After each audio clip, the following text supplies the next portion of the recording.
یہ بات یاد رکھو، ہم کسی کو کہتے ہیں کہ بھائی یہ کام مجھے جلدی چاہیے، تو سامنے سے کہتے ہیں بھائی میرے پاس کوئی الادین کا چراغ تو نہیں کہ آپ کا کام جلدی کر دوں۔ تو یہ بات یاد رکھو کہ اگر کوئی بیمار ڈاکٹروں سے مایوس ہو جائے، بستر پہ پڑا رہے، بخانہ پیشاب بستر پہ کر رہا ہے، اہل خانہ اس کی موت کی دعا کر رہے ہیں کہ ہم علاج کر کے تھک گئے، یہ لاعلاج مریض ہے، اللہ تو اس کو اپنے پاس بلا لے،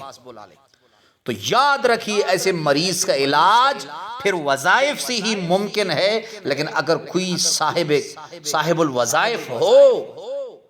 جو وظائف کا علم رکھتا ہو، وظائف کے ذریعے اصلاح علاج مرض کا اللہ پاک شفا دیں گے۔ اگر کسی کو اپنا کام جلدی نکلوانا ہے، منٹوں سیکنڈوں میں، یعنی اللہ دین کے چراغ سے بھی تیز کام نکلوانا ہے، تو یہ وظائف کرے، اور یہ بات رکھو، یاد رکھو، جو شخص چاہتا ہے کہ میری حفاظت بھی ہو، دشمنوں کی نظر میں ان پر رعب دبدبی بھی ہو، گھر میں بھی میری حیثیت ہو، بیوی بھی میری قدر کرے، بہن بھائی بھی میری قدر کرے، معاشرے میں بھی میری قدر ہو، میرے رشتہ داروں میں بھی میری قدر ہو، تو وہ صرف جمعے کے دن ایک وظیفہ کرے، 300 مرتبہ جمعے کے، یعنی سورج ڈھلنے سے پہلے وہ یہ وظیفہ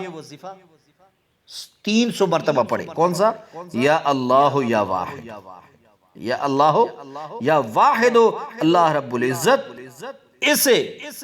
ایسی برکات سے نوازیں گے کہ دشمن کی نظر میں،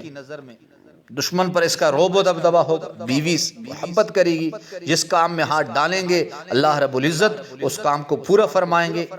اس کی شرور سے، شیاطین سے حفاظت فرمائیں گے، لیکن شرط یہ ہے کہ ہر جمعے کو آپ نے اس کو ایک مرتبہ کرنا ہے۔